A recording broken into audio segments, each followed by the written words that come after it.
আহারে আমার মাওলা এত বড় দয়ার মাওলা, আমার মাওলা এত বড় কুদরতি মাওলা, ওই মাওলারে কেমনে তুমি ভুলে যাও বান্দা? তোমাকে আমাকে এত নিয়ামত দান করেছে। নদীর ভিতরে একরকম মাছের স্বাদ, পুষ্করির ভিতরে মাছের এক রকমের স্বাদ, এক রকমের, কিন্তু সব ভিটামিন না। নদী সাগরের মাছে কিন্তু প্রোটিন বেশি, আয়রন বেশি।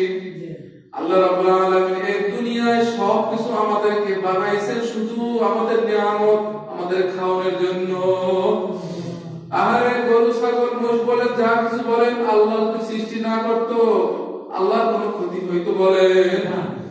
আল্লাহ বলছে সবকিছু তোদের জন্য বানাইছি বান্দা, আমি শুধু এইটাই চাই তুই আমার জন্য গোলামি করবি, সবকিছু তোর পিছে গোলামি করবে। ওরে বান্দা বান্দি, উজানি বিশ্বর রহমাতুল্লাহ আলাইহি, কারিসাব রহমাতুল্লাহ আলাইহি, তার ঘটনায় জীবন দশায় পাওয়া যায়। একদিন সে জিকির করতে করতে করতে বেদকারার ভিতরে ঢুইকা অন্যদিকে বাড়াইয়া গেছে। তার জীবনে করে দেখবেন তার হাতে লাট মাইরা দেখছে তার শরীরের ভিতরে একটা বেতের আঘাত ও কাটা দাগ নাই। ওরে মাওলার জিকির করতে করতে দুনিয়া থেকে বিদায় হয়ে গেছে। আজ দেখেন কত বাতি জ্বলে উজানির ময়দানে, উজানি থেকে দেখেন সরমনের ময়দানে কত বাতি জ্বলে, জ্বলে কিনা জ্বলে বলেন?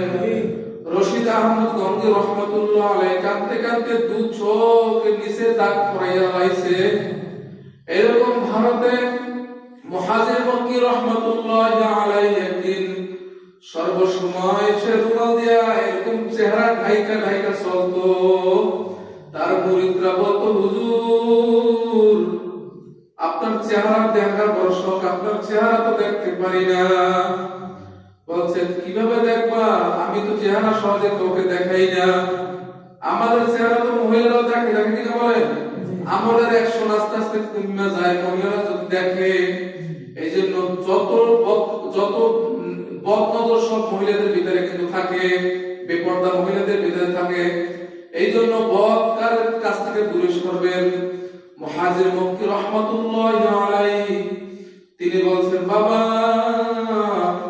তুমি এত বড় নেও, আমার রুমালটা তোমার মাথার উপরে দিলাম।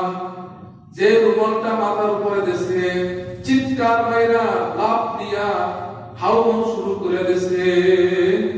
তার সাথীরা বলছে, ভাই হুজুরের রুমালটা আপনার মাথায় দেওয়ার পর আপনি চিৎকার মাইরা উঠলেন কেন, এত হাউমাউ করে উঠলেন কেন? বলছে এই যে আমি আমার হুজুরের রুমালটা আমার মাথায় দেওয়ার পর যত মানুষ দেখলাম, একজনও যত কিছু দেখলাম একজনও মানুষ না। কোন কুকুর শুয়ার বিড়াল বসে আছে মসজিদের ভিতরে। এই জন্য হুজুরের রুমাল সহজে কাউকে দেয় না, বা হুজুরের চেহারা কেউ দেখতে পারে না।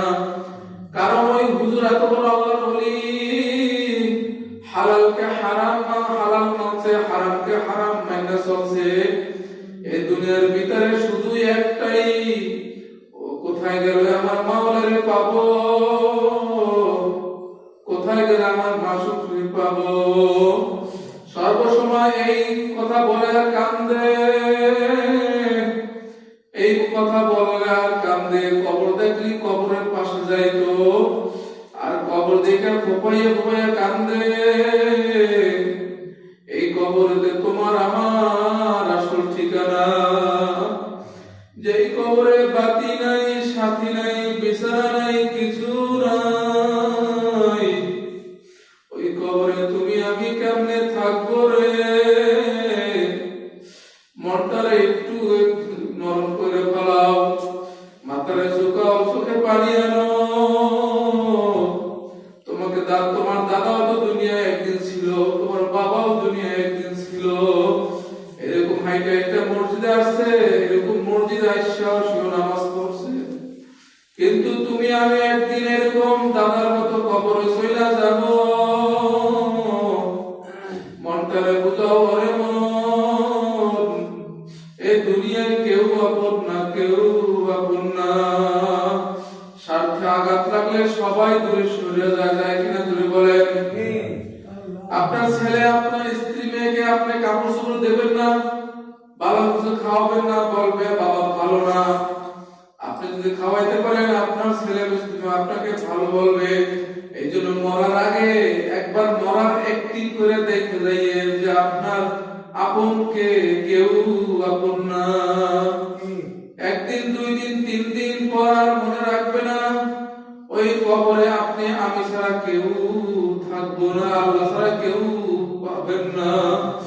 এই জন্য বলছে ভাই বেশি বেশি জিকির করো, অন্তরের ভিতরে মাওলার জিকিরের নূর ঢুকাও। জিকির করতে করতে অন্তরের ভিতরে তুমি জিকিরের নূর ঢুকাও। দেখবেন জঙ্গলের ভিতরে যদি আগুন লাগে,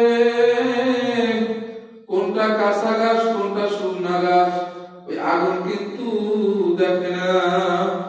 জিকির করতে করতে অন্তরের ভিতরে যদি নূর পয়দা হইতে পারে, কোথায় দুনিয়ার মাল, কোথায় স্ত্রী, কত ছেলে মেয়ে, কোথায় বিবি, কেউ কোনো খবর থাকবে না। শুধু অন্তরের ভিতরে একমাত্র মাওলার পরিচয় থাকবে। থাকবে কিনা জোরে বলে। মাওলার পাগল হও। এই দুনিয়ার ভিতরে যারাই মাওলার পাগল হয়ে গেছে, দুনিয়া তার পিছে দৌড়াইছে। এক সময় দেখেন ওই উজানি ইব্রাহিম কাইসা রহমাতুল্লাহ আলাইহিকে কেউ চিনতো না, জোরে বলেন। সরমনা ঈসা রহমাতুল্লাহ আলাইহি ফজলুল করিম কালামাকে কেউ চিনতে, জোরে বলে। কেউ চিনতো না। হাসিনা নেসারউদ্দিন